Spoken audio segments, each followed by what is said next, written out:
मध्य प्रदेश के धार जिले में पत्थरों का एक ऐसा ढांचा है जो सिर्फ ईंट की इमारत नहीं बल्कि इतिहास के दो कालखंडों की टक्कर का गवाह है।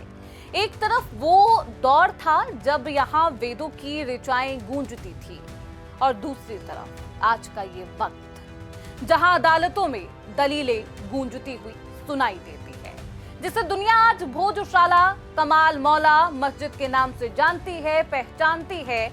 आखिरकार उसका सच क्या है? क्या ये सिर्फ एक मंदिर है या सिर्फ एक मस्जिद, या फिर ये वो ज्ञान का मंदिर है जिसे वक्त की आंधियों ने विवादों के घेरे में लाकर रख दिया? हाईकोर्ट का आदेश क्या था वो भी आपको बताएंगे इस रिपोर्ट में, और सुप्रीम कोर्ट का फैसला क्या है विस्तार से बताएंगे। बहुत स्वागत है आपका। आप देख रहे हैं प्राइम न्यूज का डिजिटल प्लेटफॉर्म और मैं हूं आपके साथ श्रुति आकर। कहानी की शुरुआत होती है आज से करीब 1000 साल पहले, साल 1034 में। मालवा की धरती पर राज था परमार वंश के प्रतापी राजा भोज का।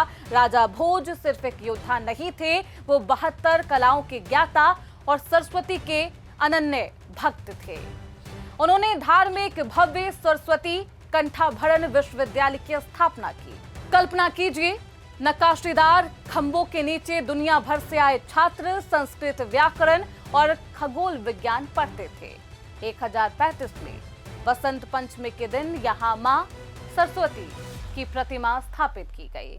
करीब 271 सालों तक यह स्थान दुनिया के लिए ज्ञान का प्रकाश फैलाता रहा।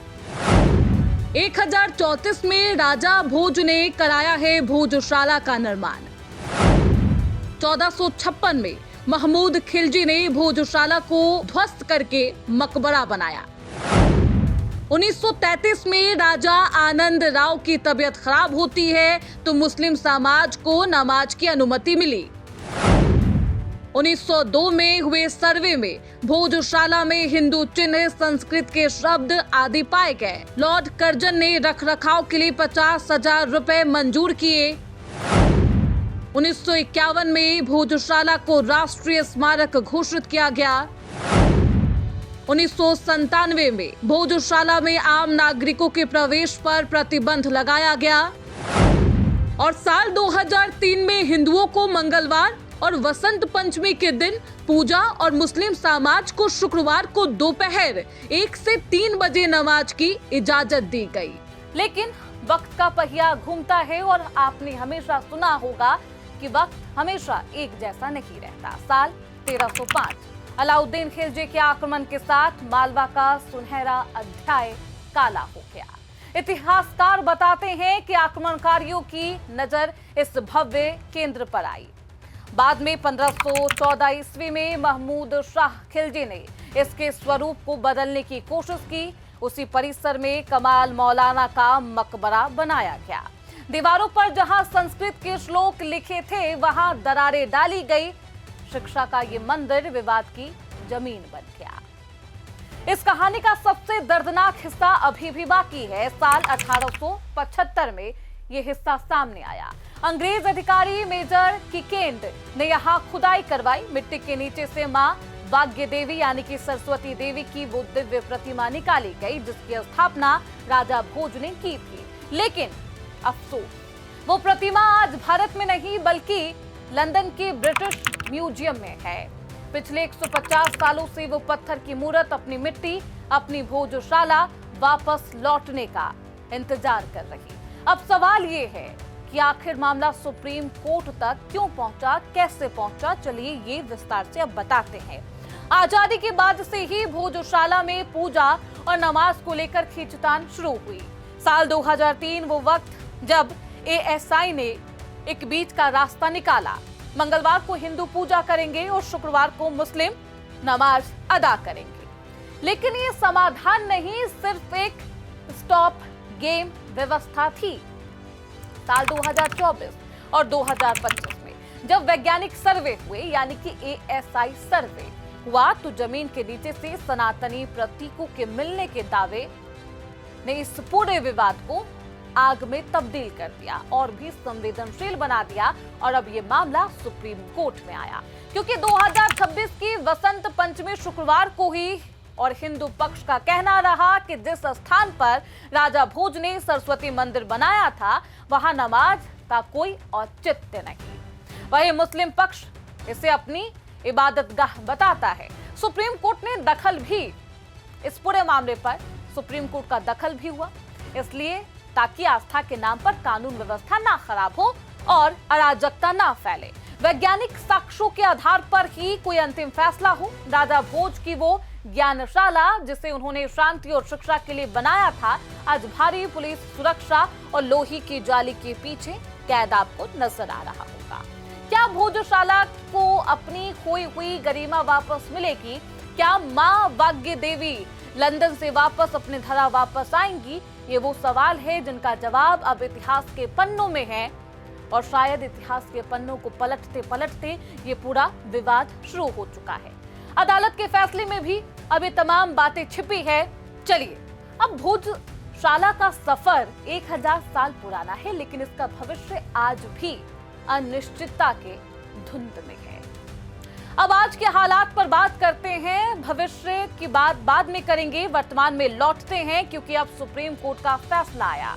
मध्य प्रदेश के धार जिले में स्थित ऐतिहासिक भोजशाला एक बार फिर हिंदू और मुस्लिम पक्षों के बीच विवाद की वजह बन गई, जिस पर सुप्रीम कोर्ट का अहम फैसला आता है। हिंदू पक्ष की याचिका पर सुप्रीम कोर्ट सुनवाई करता है, जिसमें अदालत ने फैसला दिया कि शुक्रवार को 1 बजे से 3 बजे के बीच नमाज होगी और पूजा दिन भर जारी रहेगी।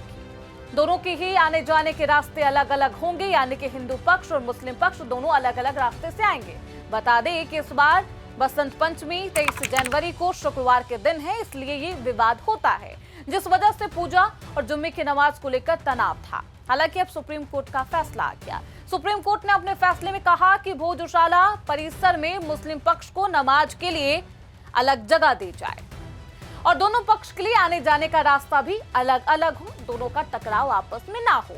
मुख्य न्यायाधीश सूर्यकांत ने अपने आदेश में दर्ज किया कि एएसजी ने सुझाव दिया था कि नमाज के लिए सदस्यों के आने जाने की व्यवस्था के लिए संख्या निर्धारित की जाए और बसंत पंचमी पूजा के लिए भी अलग प्रवेश द्वार हो, वो भी स्थान अलग किया जाए, निर्धारित किया जाए।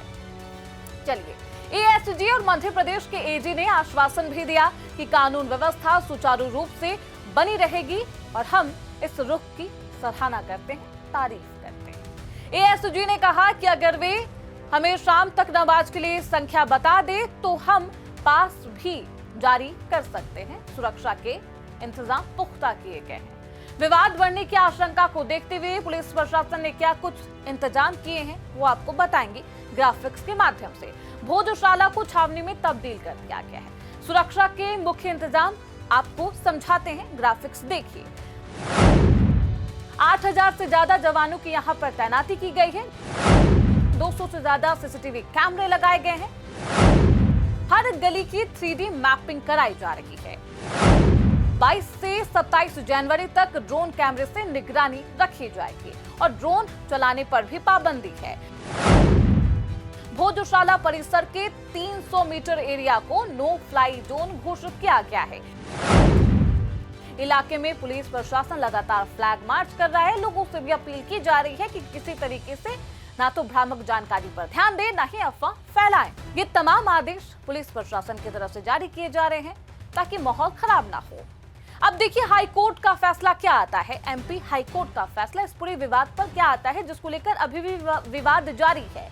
भोजशाला को लेकर एमपी हाई कोर्ट ने एक बेहद स्पष्ट आदेश दिए थे, ग्राफिक्स के माध्यम से समझिए। हिंदुओं को हर मंगलवार को पूजा करने की अनुमति दी गई। बसंत पंचमी के दिन भी हिंदुओं को पूजा की इजाजत है, चाहे वो किसी दिन भी हो। मुस्लिम पक्ष को हर शुक्रवार को जुम्मे की नमाज पढ़ने की अनुमति दी गई, लेकिन यहाँ पर दोपहर 1 से 3 बजे तक। अगर बसंत पंचमी शुक्रवार को होती है तो टाइम टेबल कुछ इस प्रकार है, वो भी आप समझिए, क्योंकि इसमें भी परिवर्तन देखने को मिला। सरस्वती पूजा सूर्योदय से दोपहर 1 बजे तक, फिर दोपहर 3:30 से सूर्यास्त तक सरस्वती पूजा लोग मनाते हुए नजर आएंगे।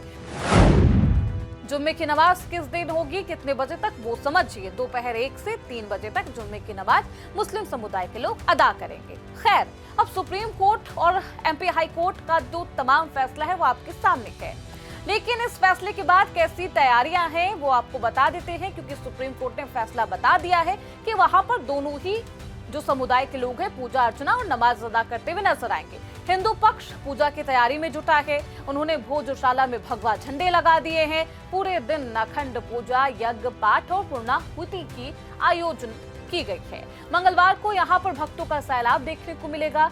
भक्त हनुमान चालीसा का पाठ करेंगे और मंगलवार के दिन भी पाठ किया गया था, क्योंकि मंगलवार के दिन हिंदू समुदाय के लोग यहाँ पर पहुंचते हैं, पूजा अर्चना करते हैं। दूसरी तरफ मुस्लिम पक्ष के कमाल मस्जिद के सदर जुल्फिकार पठान ने कहा था कि हम कम संख्या में लोग पहुंचेंगे, नमाज पढ़ेंगे।